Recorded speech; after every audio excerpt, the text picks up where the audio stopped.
Up next is Brock Wackerle of DaySmart Software, and I just want to give a shout out to DaySmart. They've helped with a number of events during A2 Tech 360. So, Brock?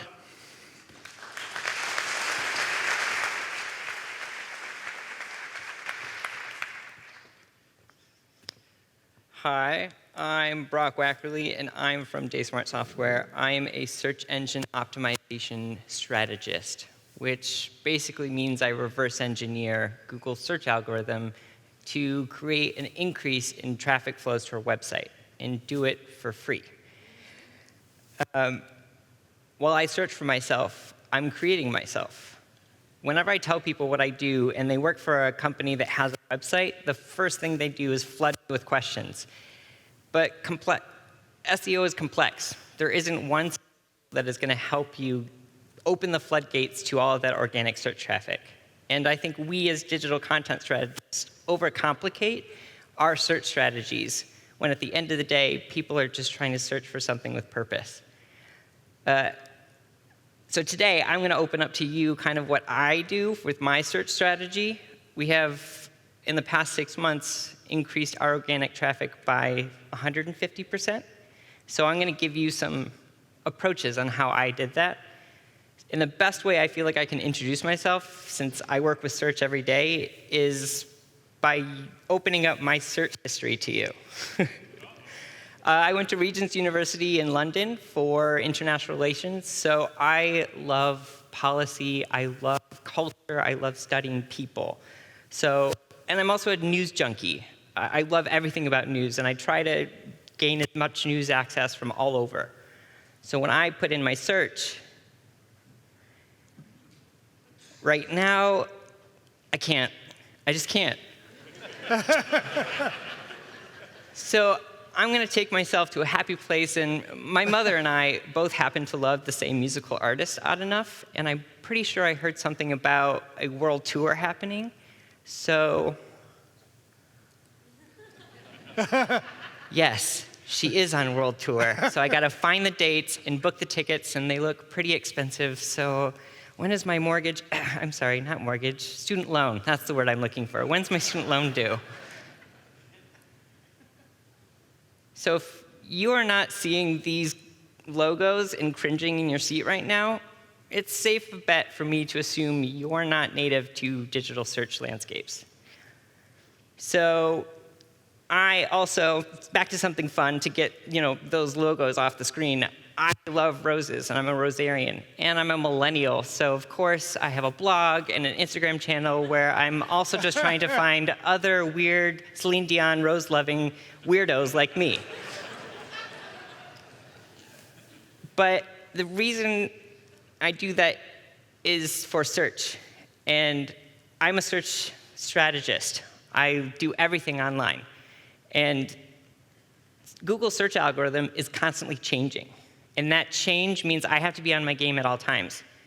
So I try and surround myself with brilliant people that are keeping me up to date on my skills, like Brian Dean from Backlinko, who I have an entire section of a folder in my email that I put all of his content in, and BrightEdge, where I can access all of their data cube information in order to increase the access of how I know what keywords have search volumes to it, and Neil Patel, that is constantly challenging what I think I know about SEO, and then QPromote, something that I use to promote the content that I have and connects me to social influencers.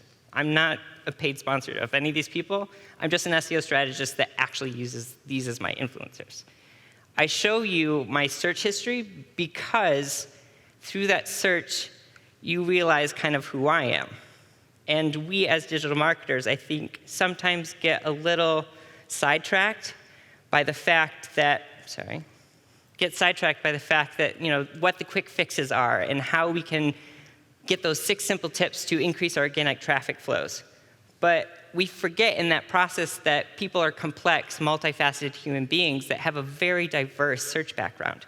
So in order to tap into that, we need to understand what digital search is in the first place and what it should be, which leads me to a bridge.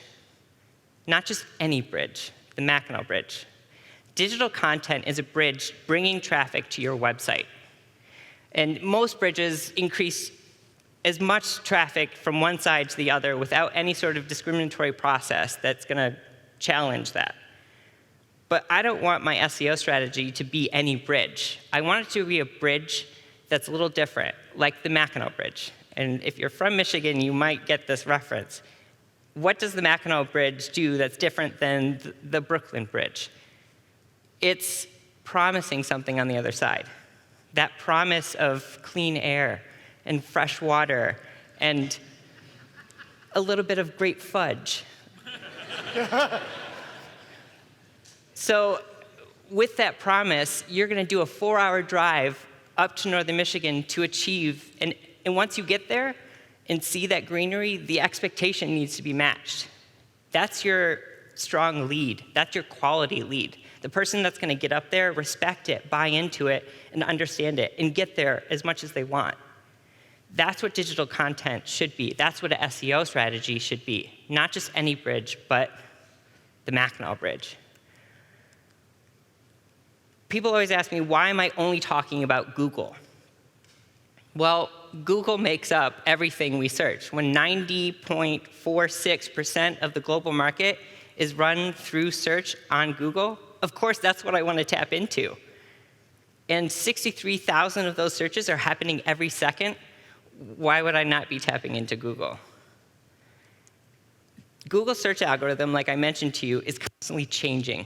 And that change means that it used to be page 1 was what we all try to attain when we were digital content strategists. But now it's page 0. And page 0 is the universal listing. Now there's advertisements and recommendations, and you kind of get lost in that search. So in order to get yourself up to that universal listing and that mecca of page 0, you need to already be ranking on page 1, but people actually have to be reading your content. Shocker. And they have to enjoy it and read it regularly and interact with it. So these are what I do to get onto page 1. There's 3 main things. First, I look at our digital footprint. I figure out what content people are existingly reading and what traffic is coming through that content. From that content, I create themes. And I create more content associated with those themes. And I have it as green because I consider it evergreen content. That content is constantly going to be feeding you. So you need a lot of that. So know who your customers are and what they're reading existing on your website. Then pair that with a competitor go-to-war strategy. Find out what your competitors are ranking for, where on page 2, what keywords are on page 2 and page 3, and then create content with those keywords. Those all need to be married with the business directives. If a keyword is not then tied to a goal that's then going to turn to a conversion, numbers don't mean anything.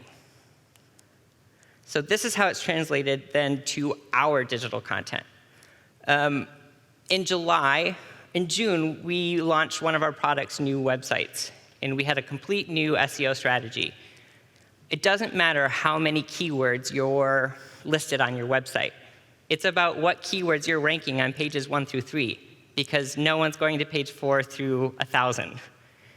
So in July 2018, we had 25 keywords on page 1 and 4 of those universals, those mecca. I just want to get as much of that as possible because it's free and it's what people are actually reading. And that reached a volume of 540,000 searches a month.